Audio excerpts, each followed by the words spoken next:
Good evening, manifestors. It seems to be late night videos with me these days. So today is about money manifesting for the cataclysm that we're in right now. I keep saying cataclysm. This is something that I got from Joan Forrest Mage at Life Force Arts Ensemble, who I used to work with. I studied shamanism with her for several years, and she always used to say that the work that she does was meant for after the cataclysm, and the cataclysm is what we're in right now. So it started in 2020 with the COVID pandemic, supposed to be the worst this year, 2025. Things are going to look up from here until 2030, according to what she has said to me, or to many of us who are involved with that organization. So take that for whatever it is worth to you. I will link Life Force Arts Foundation. They do really great work.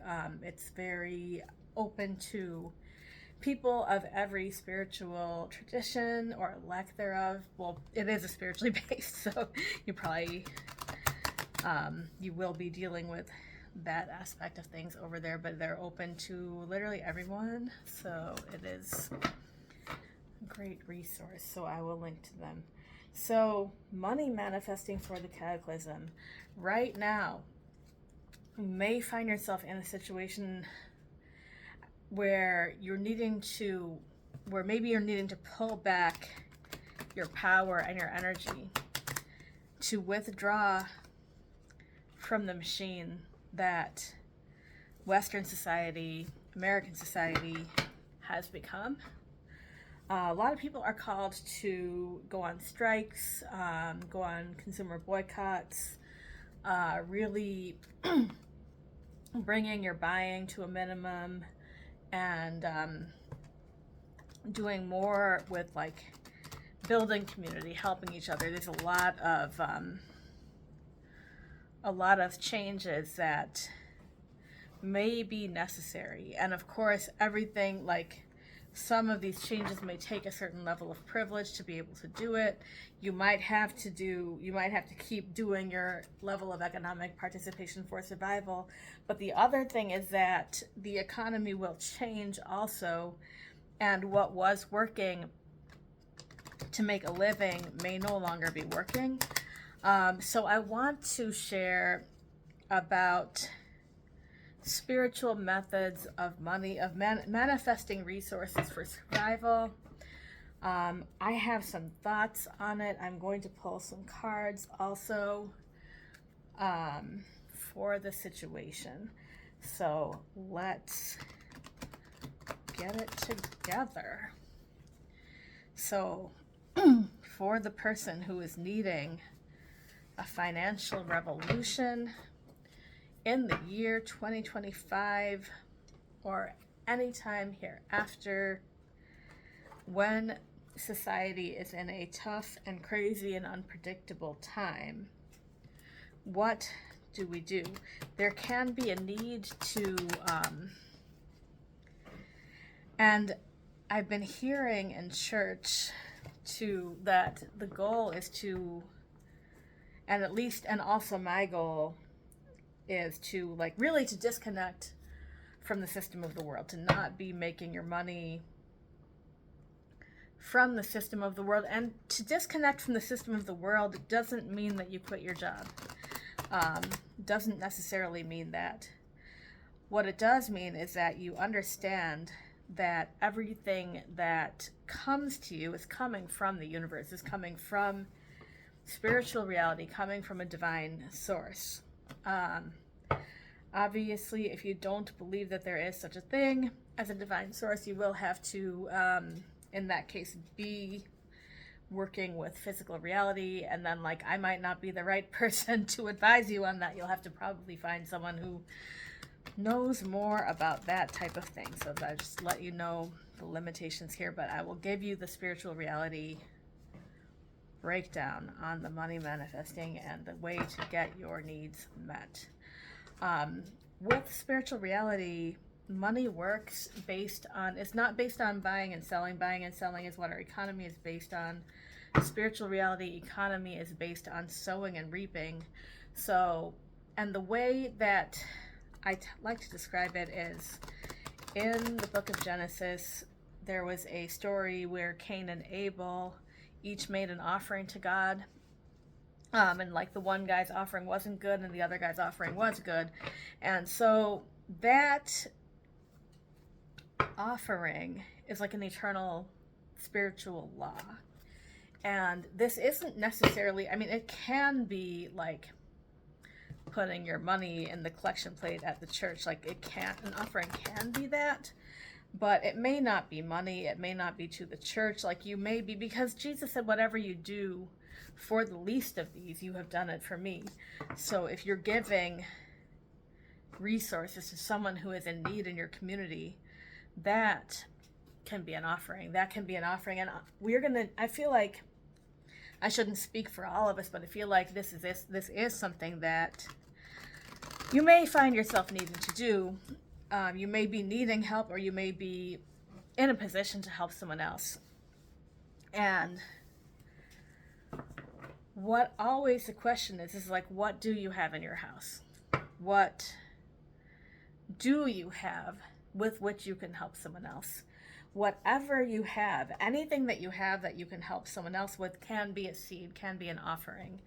And so what happens is that you sow the seed in the universe. You sow the seed whenever it is that you like give up control of the item. Maybe you're giving your time to volunteer for an organization that needs help. Maybe you are giving your money to someone that needs it. Maybe you are giving material resources like trading or sharing in your community. Whatever it is that you give the thing and you give up control of it, you pass that into the jurisdiction of the universe, into spiritual reality. Now what happens is that you have a bank account in spiritual reality, and the way that the bank account is actually infinite. So if I put in like $10, if I give $10 to someone, your return can be like 30, 60, or 100-fold depending on your faith. 100-fold is like 10 to the 100th power. It's a lot of money. This ends up being like more than $1 billion. Because what happens is that it will just keep multiplying until it fulfills whatever need that you have. Now, this is definitely like according to your faith. Like, I don't have the faith to get those $1 billion returns, but I definitely have the faith to get prayers answered. One thing that happened recently, it wasn't that recently, but when I needed a bed, I was just standing at my sink washing my dishes, and I asked the universe for a bed, and I asked the universe for someone to help me clean and organize my house. Like, organizing is always a big problem for me. I always need help with it. So I just prayed it, and I forgot about it. Within the week, I had a friend come to town and like offer to help me with the cleaning and organization. And then my mom called me out of the blue, and she's like, hey, I have a bed and like other furniture that I want, and I'm going to bring over to your apartment. I'm like, okay. Thank you guys. Thank you, universe. That kind of thing. Like, you just ask. You ask and you shall receive. And now is the time to get comfortable. Like, before everything goes crazy, to get comfortable, like asking and receiving. So we're going to do some tarot cards right now for the situation of money manifestation in the Cataclysm. So the current situation is that we are in the Eight of Swords reversed. This is a situation where we don't know what's going to happen. We really don't. I mean, so many people have their idea of what's going to happen. We don't know. We're blindfolded. We've taken a massive hit.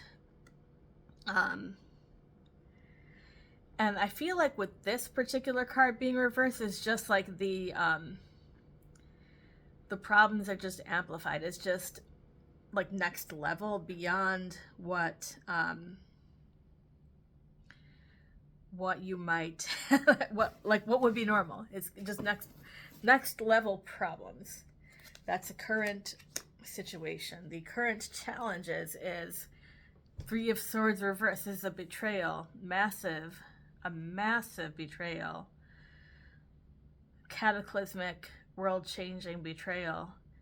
It's really crazy, like how often these cards are just so accurate. It's really wild.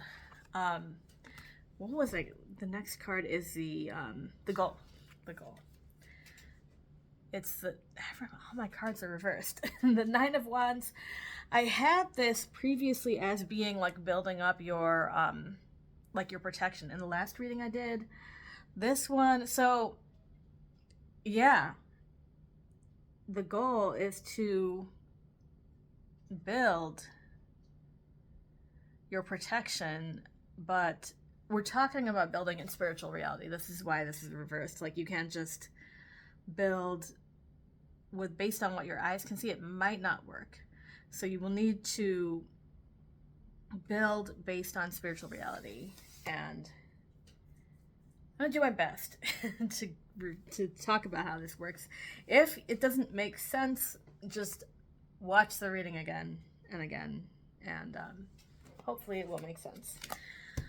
All right, the subconscious influences on the situation are our Knight of Wands. We have I'm now at a loss here. The Knight of Wands is it's an active energy, and this is actually not, so it's like we want to charge forward. We want to charge forward. We think we know what we're doing. The way that the world has run, we always have known what we're doing. We've always known what to do. We've always known how society works, how the world works. Rushing forward with passion and energy, it always has worked for us.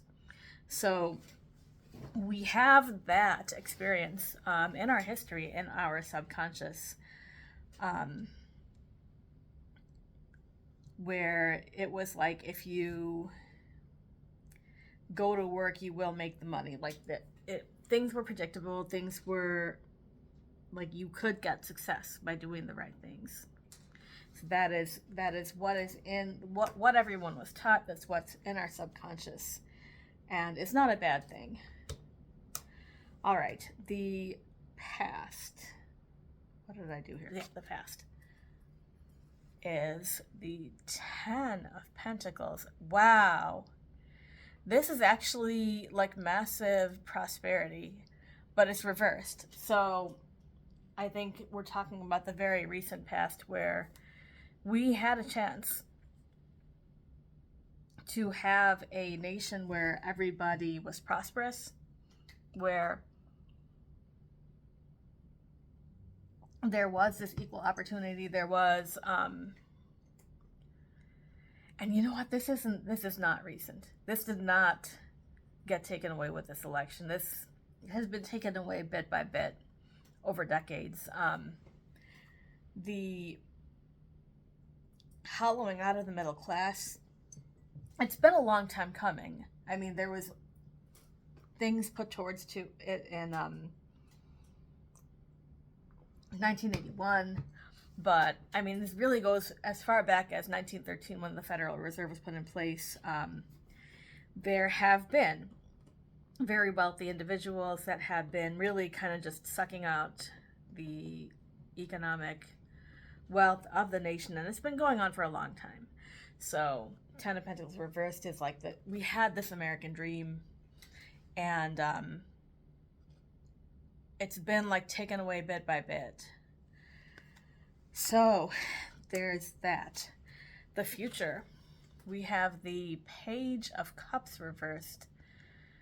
This seems like we have this hopefulness that everything's going to be okay.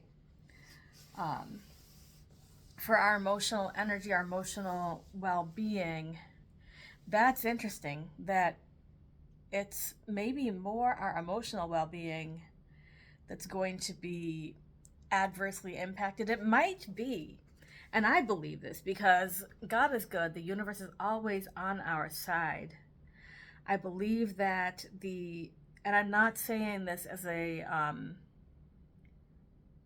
in order to like lull people into a false sense of security. That's not at all. But I do believe that there is a God who's on our side. The universe is on our side. And the worst outcomes that we are all terrified of right now don't have to happen. They don't have to happen. At any point, you can connect to the universe, ask for the way out, and you can get it. So the future, it may be uncertain. It's not going to be, it doesn't have to be as bad as we are feeling like it's going to be. That's where I'm going with that. Okay. The how you find yourself is going to be the Two of Cups. This is wonderful. This is actually, we have each other. We have each other. There is a sense of friendship. There's a sense of community. And this time, what do we have if not each other? The building of this community will literally save us. Literally. So really take the time to deepen your connections with the people that you trust the most, whoever that is. That will be a wonderful anchor. And as people and like your spiritual path, your divine relationship, this is also a partnership very worth investing in at this time. Views of others is going to be this Eight of Pentacles. Is a lot of work to do. We've got a lot of work to do. We all know it. This is not going to be the same for everyone, and this is creative work. So, and this is really, okay, I don't know how this applies for everyone. I can speak only for my own life. I'm Gen X, went to school in the 1980s, and like creativity, we had art class, we had but it was really not encouraged. The education was more, and there's a video on YouTube that's called Schools Kill Creativity that's been going around like many years ago. It's worth watching probably. I can't speak to like the younger generations, but my generation, we were encouraged to really like put aside that creativity and be practical, be able to be the cog that fits into the corporate machine. But that doesn't work anymore. That corporate machine is no longer there. And creativity is what human beings have that is infinite. It's infinite.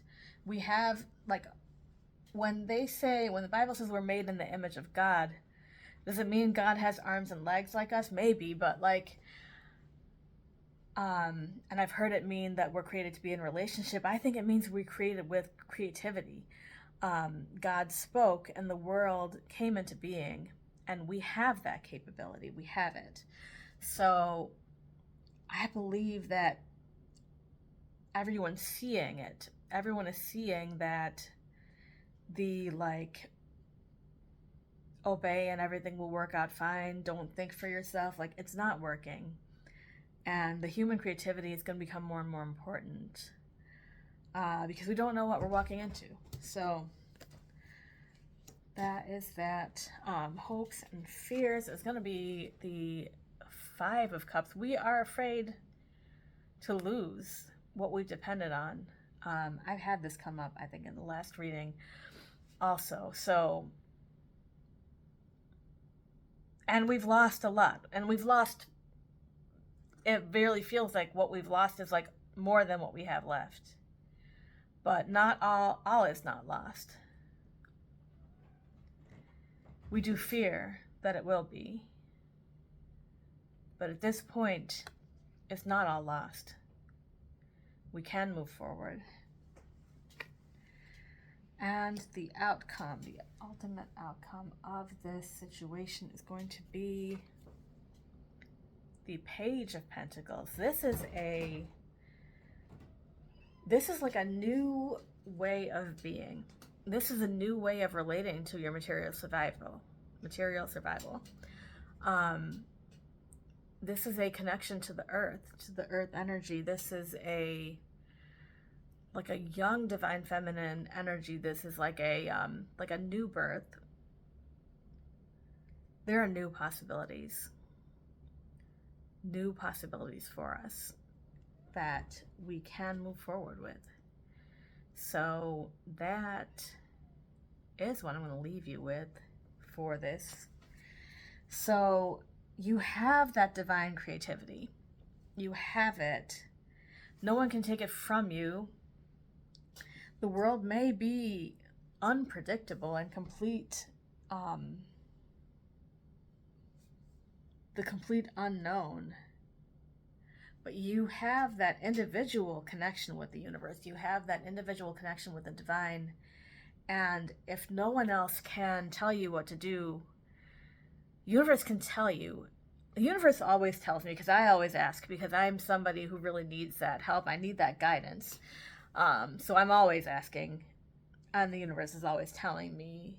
And if I don't understand, I just ask again. When they've said, like, oh, like you can't keep asking God for a sign, you have to have faith and just obey. Like, you can ask. You can ask for all the signs you need while you are really learning how God speaks. You can ask for all the signs you need. You will receive all the signs you need. And at the point at which that you don't need them anymore, you'll hear that. God will tell you. So that is, yeah, we're on a new path. I don't know if you hear my cat. She's freaking out. We're on a new path of moving forward. And it's not going to be, it doesn't have to be the disaster that the news is telling us. I mean, I'm not saying don't be aware of everything, because we may need to fight too. We may need to protest, but whatever, like all these things may be necessary. So definitely be informed, but there can be a time at which being too connected can be detrimental to that creativity and to that the energy, like where the system wants you to be plugged into it instead of plugged into your own source of actual hope and healing and freedom. So keep that connection to yourself, keep that connection to the universe. We've been betrayed. We've been deeply betrayed.